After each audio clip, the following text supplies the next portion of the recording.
Hi, Meir. Thank you so much for joining us on the podcast. It's great to have you on the show. Thank you so much for having me. Yeah, we're really excited about this and to talk about your new book, Kings of Oxen and Horses, especially because we saw a little bit of the genesis or maybe the final stages of you putting this book together when you visited the Ho Center in 2024. And when I looked back at that talk and as I invite our viewers and listeners to do as well, I was struck first off by how you introduced the methodology of the work that you'd done behind this project, because it wasn't just a matter, right, of going back through texts that had maybe been neglected. Well, it was, but we'll get into that in a second. But rather, doing field work, being there in southern China with a research team, and you showed these photographs of you and that team meeting Buddhist leaders, but not the kinds of Buddhist monastics we might expect. Buddhist leaders among the laity who were far from celibate, who had families and who, had their own collections of scriptures, were not relying on some grand library or some canon. So I just want to ask about that first in terms of the background archival material and field material of this project. Can you tell us where you went, who you met, and what you ultimately found? So you're absolutely right. You got the gist of my lecture. Yes, you are right. Usually, when people think about Buddhism, they think Buddhist monks. They think monks. But in fact, in rural China, we find another type of Buddhist cleric. In remote villages in South China, we find people who are married, who have families, who do not shave their heads, and yet these people profess a Buddhist identity and they make a living or at least supplement their income from agricultural work Hmm. as Buddhist ritualists. They conduct rituals on behalf of their rural neighbors, rituals for to bless people, to bless animals, and also mortuary rituals. That is to say, saving the souls of departed people, of the deceased. Now, from the perspective of Buddhist studies, what is interesting about these people is that they attest to the presence of Buddhism even in the remotest communities, even in the remotest rural areas. You will find the presence of Buddhism Hmm. incarnated in these people. And they reveal to us the role that Buddhism plays in the lives of ordinary Chinese people, that is to say, of ordinary peasants. And the role is a liturgical role. Yes, they perform rituals. There is a scholar in Hong Kong, Tam Wai Lun. He defines this as liturgical Buddhism. Yes, Hmm. this is not philosophy, this is not doctrine, this is not meditation, these are rituals. And because, Chinese people like us, what do they want in life? They want to be happy, to be healthy, to have children, to have money. They hope that in their afterlife they won't suffer too much. And this is what these Buddhist priests take care of. This is what they are needed for. Now, what is interesting, and you mentioned this, is that they conduct the rituals in accordance with written manuscripts, manuscripts that have been transmitted from master to disciple over many generations, usually within the same families. Usually, it is the father who transmitted the manuscript to his son, yes, or to his nephew. And so, even the humblest village priest possess an entire library of scriptures. They have dozens, sometimes hundreds of handwritten manuscripts, and today they take them out of their tool sheds. They lie there near their agricultural tools. So it's a remarkable discovery. You arrive to a remote village, and there are manuscripts there. Now the big question is, of course, how far back can we trace these manuscripts? The manuscripts have their dates, but these are the dates in which they were copied, not the dates in which they were originally written. So briefly, I would say that in my estimate, or as I see it, at least some elements in these scriptures, in these manuscripts that we find nowadays in remote Chinese villages, at least some elements in these manuscripts go all the way back to medieval China, Hmm. go all the way back 1,000 years, go all the way back to Dunhuang. So this is very, very interesting.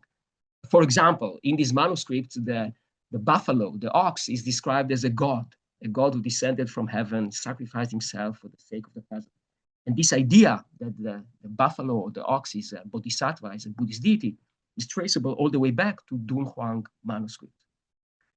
Now, I guess you asked me, how do I find these people? Yes, how do we find them? And the answer is local contacts. Local contacts. If it were not for, I always tell my students, you need to have Chinese friends. There's no other way. If it were not for my Chinese friends, my research would have been utterly impossible. So the way it works usually is this. I have a friend. In recent years, I've been working in Guizhou Province, which is a very poor and remote province in South China. And I have a friend called Ho Chong, who teaches at Shanghai Normal University. He's a renowned professor. He has students who teach in local schools in Guizhou, who teach in local colleges in Guizhou. So he asked his students to ask their students who are natives of Guizhou whether they happen to know a Buddhist ritual master, and the student might say, oh, I think my uncle is a Buddhist ritual master. And then the question is, would he agree to meet a foreign scholar? And would he agree to have his manuscript scanned? Now I'm now managing a large project. I have graduate students, and we go there and we scan these manuscripts. So by the time we arrive at the village, we are an entire delegation. There's me, there's Professor Ho Chong, there's his students, students, my students. We come a big group of people. We descend upon this ritual master, and we try to work with him. So I want to turn a little bit to the core of the project. So you mentioned just in passing that among all the other things that are maybe fascinating about this archive, finding texts that are specifically about an ox king or an ox god. And so it just makes me want to ask, as you were going through this, were you initially just interested in the ritual masters in and of themselves? Did you have in mind the idea that I'm going to be looking at local deities specifically and maybe agricultural deities? Which came first? What came first, it's a convoluted story. What came first were actually the gods. I became interested in the horse king who protects donkeys and horses and mules, and the ox king that protects oxen and buffaloes. I became interested in them, I guess, like 10 years ago or something like that. Also because of a textual discovery in a village that I can tell you about. Mm-hmm. But this was a textual discovery in North China. And I can share it with you honestly. I gave a talk at Shanghai University about this horse king and ox king. And then this Professor Ho Chong, who I just mentioned, he was in the audience. And he said, hey, do you know that there are such things as ox king scriptures and horse king scriptures in South China? I said, no, I had no idea. So he said, yes, there are such scriptures in Guizhou. So that's how my research turned to Guizhou. And then from these two specific gods, also more generally into the Buddhist ritual tradition in South China. Yeah, so I just wanted to ask a little bit about sort of the construction of the book then, because you divide it into these two discrete parts where you're thinking about the ox king and the horse king. At certain points, you're also thinking about other animals, about a fiery pig in a village festival, where we also think about taboos involving other animals. How do you decide to kind of play those two traditions off one another? Because part of your argument is that they are distinct. They have different origin points in terms of different Buddhist gods that they sort of descend from or embody or represent. They have different footholds in China, whether, maybe more rural or more urban, more south or more north. But you also seem to see the value of not just categorizing, separating, but having them occupy the same space and the same monograph. So could you tell us a little bit about both the selection process and the juxtaposition and what that does for you? Yeah. So thank you very much. I mean, thank you for reading the book so carefully. So I will go back to so there are two gods, you are right. There is the horse king and the ox king. Both of them, by the way, nowadays in China are largely forgotten, simply because the proteges are no longer in use. People rely no more on horses to plow the field or on buffaloes to plow the rice paddies. So people have no use for the animals, and therefore the gods also became useless. But up until the 1950s, up until the mechanization of agriculture in the 1950s, these two gods were amongst the most popular in China. I first became, and those gods, as you mentioned, both of them have Buddhist antecedents. Both of them have Buddhist origins. The horse king is a descendant of the horse-headed Avalokiteśvara, the horse-headed creature that came from India, the horse-headed Avalokiteśvara, or Guanyin in Chinese. And the ox king is none other than the Buddha Shakyamuni, whose epithet, bull of a man, and Narishaba in Sanskrit, was translated into Chinese as ox king. So he's in fact the Buddha Shakyamuni. So both of them are animal protecting deities. Both of them have Buddhist origins, but there are also differences between them. And one difference concerns state patronage or imperial patronage. So the ox king was by and large a rural god worshipped by peasants. By contrast, the horse king enjoyed the lavish support of the imperial Chinese state. And the reason is, of course, the enormous significance of the horse in pre-modern warfare. The imperial army, the cavalry was the backbone of the army, and the very lives of the cavalrymen depended upon the performance of their chargers in battle. And therefore, they all venerated the horse king. Yeah. So the horse king was, in fact, a military god. It was a military god. And beginning in the Ming period, that is to say, in the 15th century, each and every military base in the Chinese Empire featured a shrine for the horse king. He was worshipped there alongside other military gods. There is such a god as Guangong is a popular god, and other gods. So this is one difference. The horse king was in fact figured in state religion, whereas the ox king was only an agricultural god. The other difference concerns, of course, the beef taboo. The ox king protected the animals, protected the oxen and the buffaloes, not only from disease, but also from the very owners. That is to say, he made sure that their owners do not eat the animals. And as you know, if you ate beef, if you ate your ox, so of course the appropriate punishment was to be born as an ox. So those who ate beef were born as cattle. And it was the ox king who made sure of this punishment. And as you point out, that's one of the then becomes part of the rationale for not eating beef going forward, right? That it might be a family member who is that cow, who is that ox. But then you also you mentioned kind of the whole range of attitudes towards beef in Chinese religion. I mean, you've got on the one hand in Zhuangzi, Cook Ding being praised for being such a skillful butcher and that having no problem whatsoever. On the other hand, there being really intense, terrifying karmic punishments for beef eating that involve, having to swallow caltrops and being torn apart from the inside as a sort of punishment. Yeah. And then you mentioned specifically, okay, well, we can understand this by way of saying perhaps one version of karmic reincarnation is to be born as a field animal, as a cow or as an ox, as a result of beef eating. But you also mentioned that the cow might be a god, right? And so you have these separate chapters where you think about the human ox case or the divine ox case.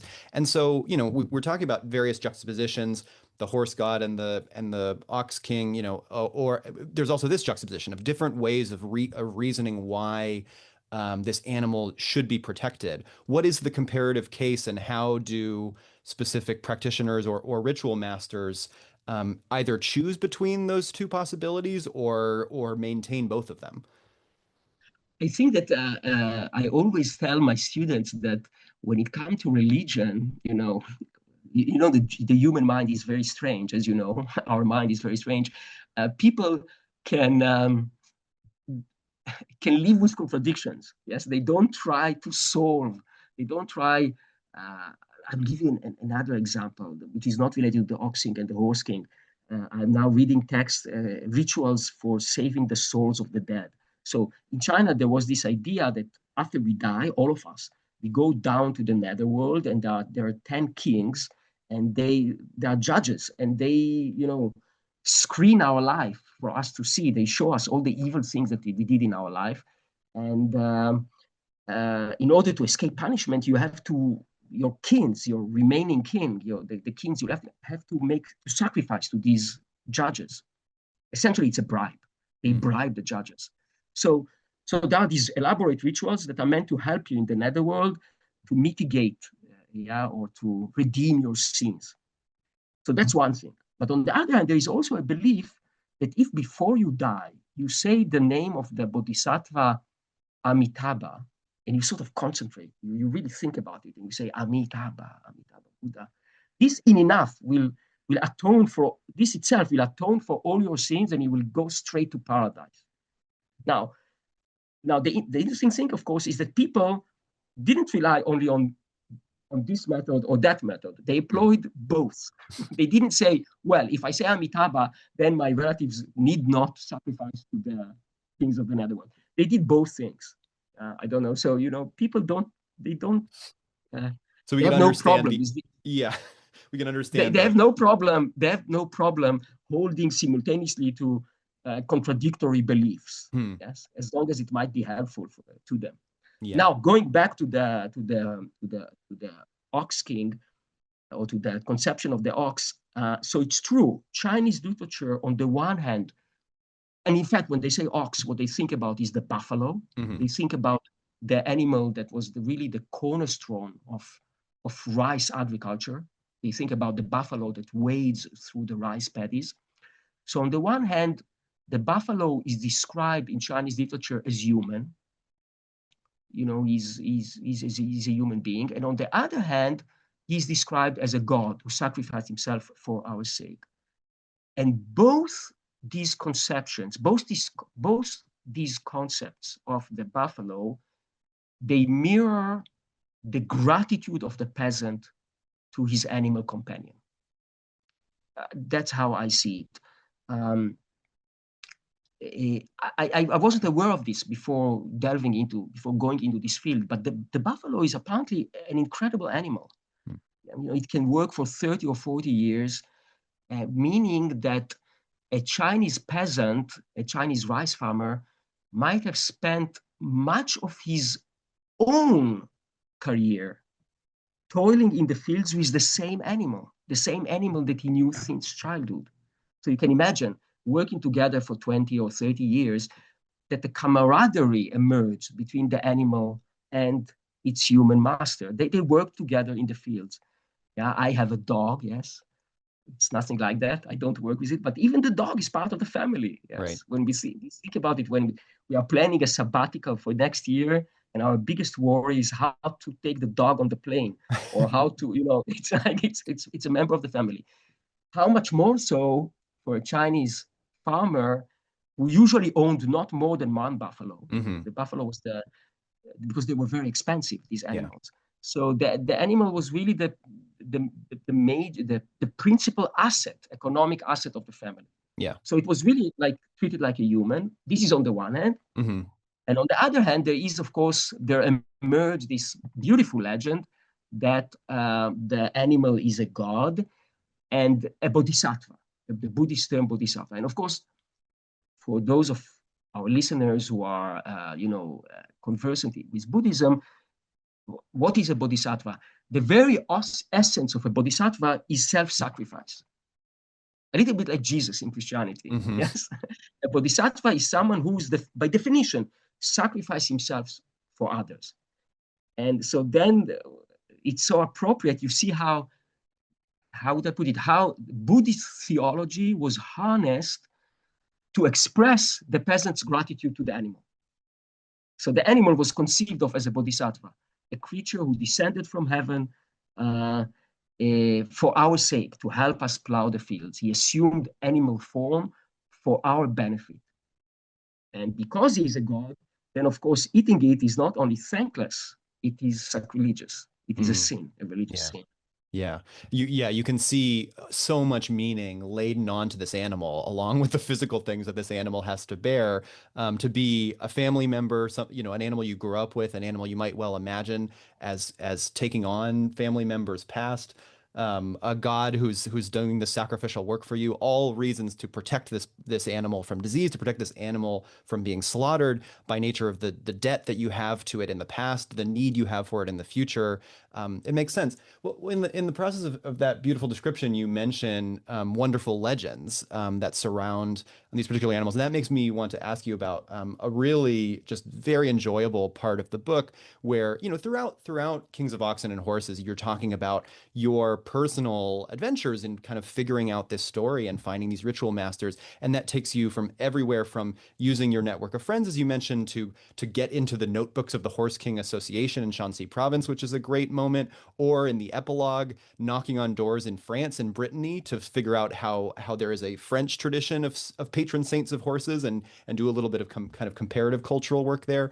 All of these are really lovely anecdotes, but the one that I thought I might ask you about is at the end of part one, where you talk about going to the Horse King Festival in Huanghuayu Village, where you witness this elaborate performance in this remote agrarian community, where we have the story of maybe how one story of how the Horse King came to be deified, and his alliance with a fiery pig god. And then in the final lines, you say, and I can let you play out why this is. I'll hand that over to you. But you say there's something here going on where village theater exhibits the anxieties of the scholarly elite, where we might think of those as two separate worlds, and yet the dialogue that's happening in the shadow play actually totally speaks to doctrinal issues that were present to the recent empire. So tell us a little bit about that moment of epiphany, and what you were watching and what went through your head. Yeah, thank you. I'm not sure you know, a great discovery. But the thing is this: the funny thing about the Horse King, if I'm trying to remember now this chapter that you asked me about, the funny thing is that the Horse King is called in Chinese Ma Wang. Ma Wang just means Ma is horse and Wang is king. But Ma in Chinese is also happens to be a common surname of the Muslim minority. Hmm. You know, there are many Muslim people in China, and their surname, the Chinese surname, is usually Ma. So for this reason, over the centuries, the Buddhist origins of the Horse King were forgotten. This is my research. I discovered that he has Buddhist origins, but ordinary people forgot that he has Buddhist origins, and instead people said that he's Muslim. Hmm. It's a funny idea. The god is Muslim. So if the god is Muslim, so presumably he follows halal.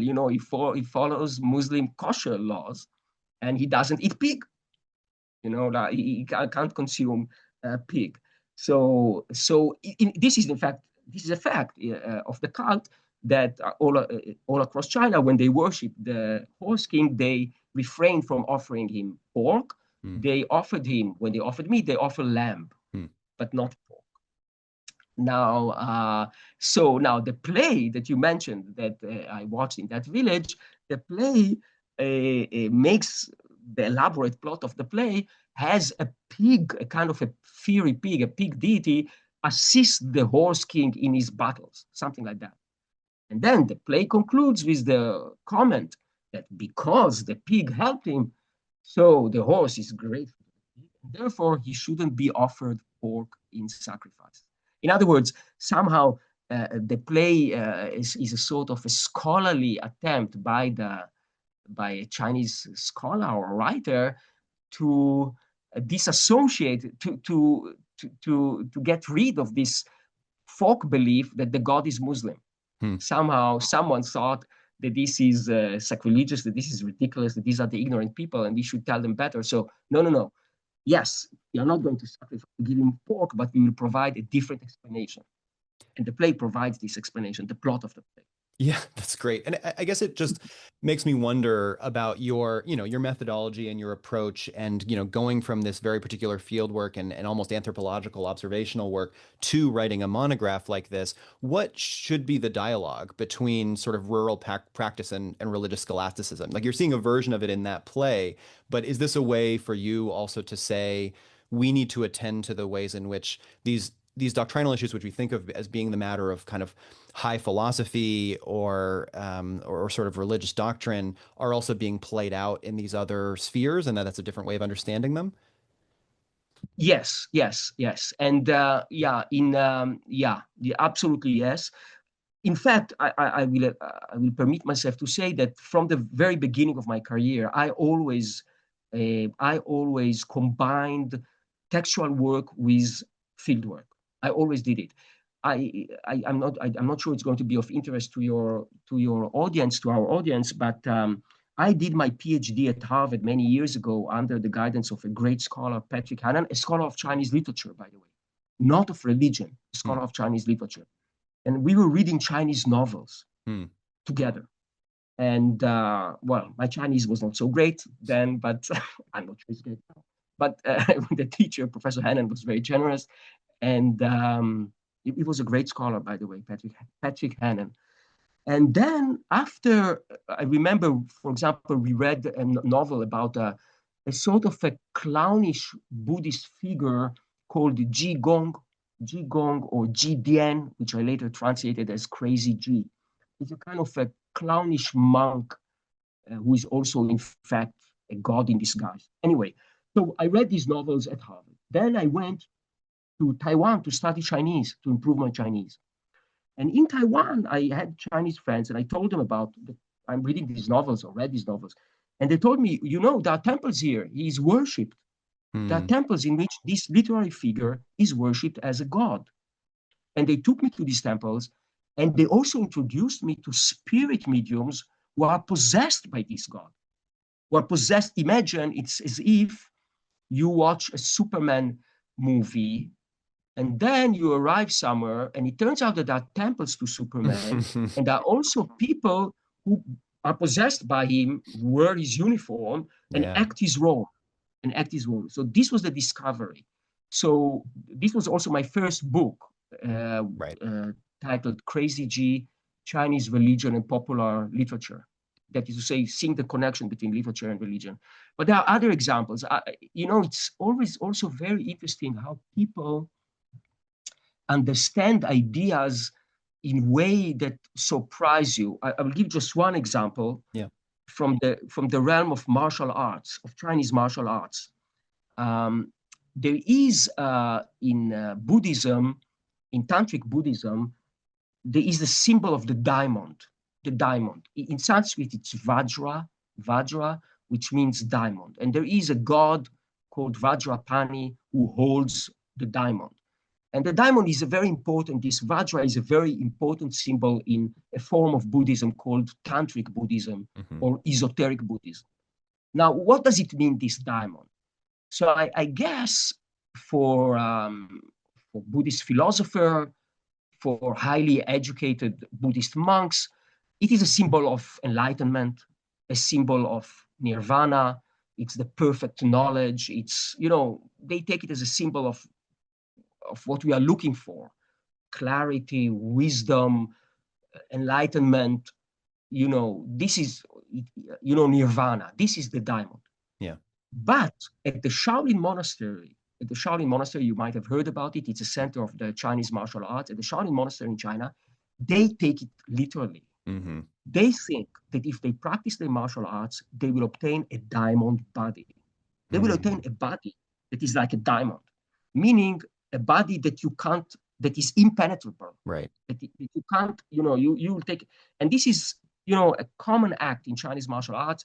They come on stage and they say, beat me, you know, beat me or stab me. Right. I can stand it. I can stand it. So, and the terminology they use is the terminology of the Vajra. Now, of course, not all of them take it so literally, but there's a clear connection. There's a Yeah. clear connection between the diamond as a mystical sort of a symbol of enlightenment and the diamond as the promise of an eternal body. Yeah. I will practice and I will Yeah. get a body that will carry me to immortality. I will be invulnerable to disease, and I will also be invulnerable in battle, in Mm. the battle. Yeah. So again, you take an abstract symbol, but you understand it in a very concrete way and material way, which, yeah. Yeah, that makes sense, and it's so germane to the current book and the argument that you've been making. That on the one hand, we can think of ox kings and horse kings as ethereal figures or figures from the ancient past, or as kind of symbolic conduits between an ancient Indian history and a contemporary or medieval Chinese history. But we also have to remember that these are beasts of burden and members of a living family and the lifeblood of work that happens in these worlds. So the literal matters as well. Um, all of this just Yes. makes me want to conclude by asking, and I'm sure my audience will be wondering this as well, where are you headed next? You mentioned you have a sabbatical coming. Presumably there's a project. You've had all these fascinating travels that have led you to so many curious discoveries already. What are you looking for now?